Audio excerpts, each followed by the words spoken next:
Hi friends, welcome to Vandu's channel. ఈరోజు మా అమ్మ స్టైల్లోన నూడిల్స్ ఎలా తయారు చేస్తారో ఇంట్లో చూద్దాం రండి. ఇదైతే నాకు చాలా అంటే చాలా ఇష్టము.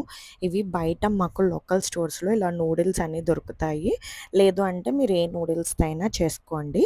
ఇలా నూడిల్స్ని తీసుకొని హాట్ వాటర్లో సాల్ట్, కొంచెం నూనె అండ్ నూడిల్స్ వేసుకొని బాయిల్ చేసుకోవాలి. ఇలా బాయిల్ అయ్యింది చెక్ చేసుకోండి. నూడిల్స్ కట్ అవుతున్నాయంటే ఇంకా బాయిల్ అయిపోయినట్టే. సో ఇంకా మేము ఇది స్ట్రెయిన్ చేసుకున్నాము ఇలాగా.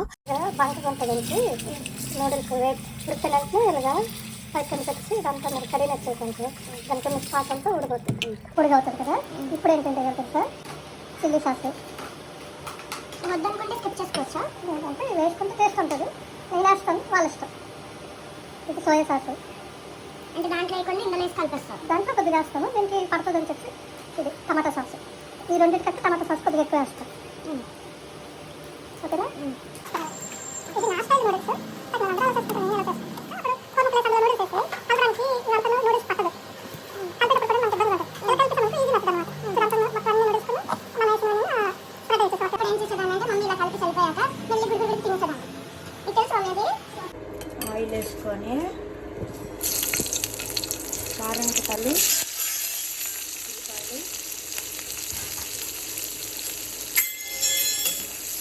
ఉప్పు కూడా నూడిల్స్ చెప్పు దానికి తగ్గట్టు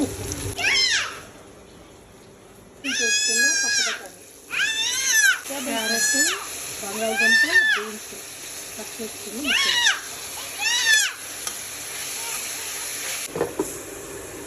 నీళ్ళు వేయాలి.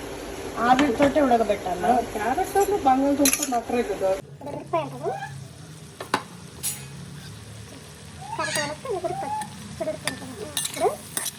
దీంట్లోనే కొద్దిగా అందులో వేసాం కదా, దాన్ని చూసుకొని కొద్దిగా సోయా సాస్, పచ్చిమిరపకాయలు వేసాను కాబట్టి చిల్లీ సాస్ వేయండి, టమాటో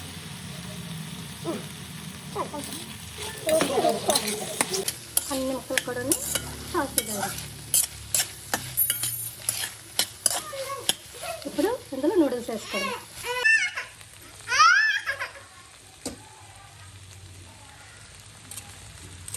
సౌత్లాం కదా, ఇవి రెండు కలిపి పెట్టేస్తాను.